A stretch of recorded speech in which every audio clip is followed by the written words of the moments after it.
Hey, Saul Carter here again with Greg. What we're going to do today is we're going to talk about a couple of basic movements on the TRX.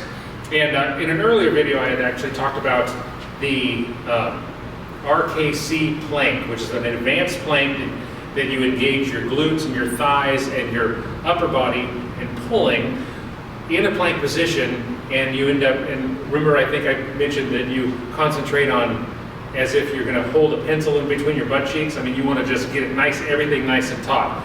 That's the exact same type of position I want you to be when you're doing a TRX chest press. So we'll have Greg get into that position, and notice he's basically in a, right here, if you look at it, it basically is a plank position. So he's got his glutes and his thighs engaged, he's up on his toes, and he's ready to do a chest press.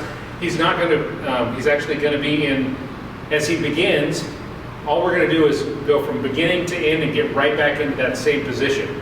And so we're going to go ahead and have him do a chest press, and he keeps it right through his chest. And notice now he's pretty fit, so he's got his legs further back. But in the beginning, go ahead and take a couple steps forward. In the beginning, if you want to make this easier for yourself, just take a couple steps forward and you go through, do the exact same thing, where you still hold the RKC plank as you go through it, and you start in your starting position, you go through it and get right back into your starting position right there. And you're pushing through the chest, okay?